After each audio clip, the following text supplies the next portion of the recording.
Pessoal, primeiramente, bom dia a todos. Quem fala com vocês hoje é o Felipe, aqui do canal Leitura em Dia. Por favor, antes de qualquer coisa, já dá aquela inscrição lá no canal, caso você não for inscrito. E, por favor, aquele like para me dar aquela força, tá bom? Gente, a resenha de hoje é um tanto quanto especial, pois se trata de um livro feito a partir de uma obra-prima que é considerada um clássico, sendo este um poema do autor John Milton, do século XVII, e em literatura padrão da época. Então, por ser algo clássico, literário, impactante, nada mais justo do que se conceber algo novo em relação a isso. Então aqui temos o livro Paraíso Perdido, referente ao autor John Milton, adaptado por Pablo Auladel perante a editora Darkside. Pessoal, como que funciona? Esse livro, ele na verdade não é um livro cheio de palavras nem nada, ele é uma novela gráfica. Como assim uma novela gráfica? É simples, é igual como se fosse uma HQ, uma revista em quadrinhos. Ele é todo feito em quadrados, que contém algumas artes, e algumas delas possuem balões de diálogo que retratam um diálogo ou outro. Mas é um livro tão perfeito que para um bom entendedor basta você estar vendo as artes que você consegue discernir tudo o que consiste ali. Veja, ele é dessa forma o livro todo.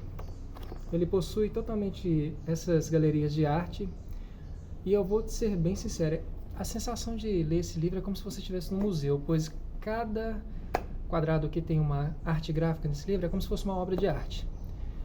O Pablo, ao desenhar esse livro, ele fez algo tão incrível, de magnífico, que você trava em cada imagem. Então, assim, eu sou uma pessoa que adora interpretar simbologia, adora apreciar a arte, adora ver tudo. Então, eu confesso que eu levei umas 6 horas para ler essa HQ. E uma leitura rápida você faz em 2 horas. Mas como eu gosto de ficar ali lapidando visualmente aquela coisa para minha mente, para entregar uma coisa 100% em cima do real significado dela, eu não consigo fazer uma mera leitura. Pessoal, do que consiste a literatura desse livro? O poema ele em si, tanto o poema quanto aqui, ele retrata sobre a questão clássica, sobre Deus e o nosso amigo Satã. Então, como que funciona? Ele retrata sobre a formação original de tudo, como que era o exército na época. O exército que eu digo, assim, o pessoal que era unido ali, depois da vinda de Jesus, e por fim, a questão da inveja de alguns, e então a rebelia, a guerra e depois a queda dele. Então, depois que teve a queda dele, também vem a questão da criação de Adão e Eva, depois um novo mundo, e por fim, a sagacidade do nosso amigo como personagem principal do livro, tratando ele em si, a visão dele perante os ocorridos. É isso que faz a mágica desse livro, porque ele narra o livro. Existe diálogos diretos ali dele para os outros, dele para os inimigos, dele convencendo todos a questão da guerra, ele tentando ir convencer Adão e Eva a questão da fruta, né, para obter o conhecimento, também para tentar unificar eles, para tentar derrubar, porque ele não aceitava a questão de vir um novo ser e tomar todo o controle, uma vez que já existia um ser totalmente potente. Então, como diz antigamente, todo poderoso. Então, como que funciona? Não é um livro 100% religioso, mas sim um livro filosófico tangindo uma área religiosa. Então, como que funciona a questão geral? É um livro completamente único, ele tem os seus gráficos exibidos em as galerias, conforme eu disse, tem os balões, tem também a linguagem do livro, que ela se refere à linguagem típica da época. É uma coisa assim, tem algumas partes que você vai ler que você não entende, não dá para entender, estão assim, um perfil de dialeto que você não consegue entender direito. Então, como que funciona? A minha percepção final do livro. Eu gostei do livro porque é o seguinte, ele coloca Satã como personagem principal, ele atribui diversas filosofias que cada leitor que faz a sua devida leitura gera uma interpretação específica. Não é um livro que te dá uma mensagem pronta, de uma história pronta, porque existe um padrão pré-concebido cultural que a gente tem mediante essa questão da história. Então você lê isso numa base de filosofia, mas a questão da magia, da coisa ali, você fica um pouco assim, na minha questão, eu fiquei um pouco impactado porque ele na verdade é como se fosse um ser humano. Ele cogita, por que que já existe um grande e tem que vir mais um novo, eu tenho que obedecer esse novo, sendo que a gente está aqui primeiro? Por que que ele merece mais, sendo que ele foi criado do nada, sendo que a gente já está aqui, já tem experiência? Por que então eles que vieram do nada merecem tanto e a gente tão pouco? E não tem uma explicação de Deus perante a questão disso tudo.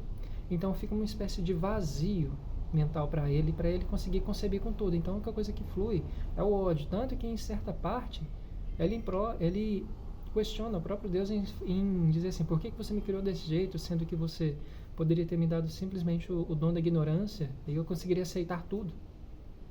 Então assim, é forte, é uma literatura muito forte. Então assim, como eu gosto disso, então para mim foi um dos melhores livros que eu li até agora. E mesmo sendo uma mera HQ dividida em alguns capítulos, eu vou ser bem sincero, eu já li ele 5 vezes em menos de 2 semanas. É um livro muito bom. Ele é todo na capa dura, com umas páginas mais reforçadas. O perfil de arte você não vai encontrar em nenhum outro lugar. Eu não vi. É uma arte mais pesada. E ele difere, o autor, quem fez esse livro, o Pablo, ele fez uma como que eu posso dizer? Ele diferenciou a questão do livro em cores. Por exemplo, quando vai se tratar do inferno, ele coloca em borrões preto e branco, mais esfumaçado, mais escuro. E, por exemplo, deixa eu achar uma página aqui, por exemplo, aqui ele está retratando sobre ele quando ele está querendo tomar algumas medidas. Então, é totalmente essa forma, parece borrado, bem rascunhado, mas é aí que está a magia da coisa, porque você cria um espectro de interpretação tão gigante que te dá uma amplificação de leitura 3 vezes maior. Agora, quando ele vai retratar, por exemplo, sobre o céu, abrindo a página do Éden, por sorte, então, olha, tem um perfil de cor mais borrado também, só que mais viva. Então, aqui ele retrata mais um padrão de cor mais interessante. Ó. Então, o que eu posso dizer sobre esse livro? Essa HQ aqui, ela retrata tudo perfeitamente do que o poema continha. É algo que te prende, é uma literatura que vale muito a pena de ser lida, não só uma vez. E eu recomendo bastante a todos aqueles que se interessarem no perfil de análises filosóficas mediante algumas bases, princípios religiosos. Então, hora nenhuma aqui está tangindo sobre religião, de convencer os homens, de fazer doutrina, nada. É apenas uma questão filosófica sobre um fato, mediante uma escrita antiga, como eu já disse. Então é isso, pessoal. O vídeo de hoje foi uma resenha sobre esse livro. Mais uma vez eu apresento essa obra-prima. Namorem essa imagem, pois diz que a capa é a primeira parte que ajuda a comprar qualquer coisa, então comprem. Mas eu falo sério, gente, é um livro que compensa muito ter na estante, de fazer uma leitura. Ele parece gigantesco, ele tem, deixa eu ver quantas páginas, que eu não lembro de cor. Ele tem 320 páginas, somando um todo. Mas sim, em 2 horas você consegue ler. Então, pessoal, hoje é isso. O livro é este, apresento mais uma vez. Artes lindas, com um leve alto relevo aqui na parte central. Então é isso, pessoal. Foi a minha percepção em relação a esse livro. Tenham todos um bom dia. Tchau, tchau. Por favor, comentem abaixo o que vocês acham, deem dicas de livros que vocês gostam, ideias. Estamos sujeitos a tudo que tange melhoria. Tudo de bom, bom dia.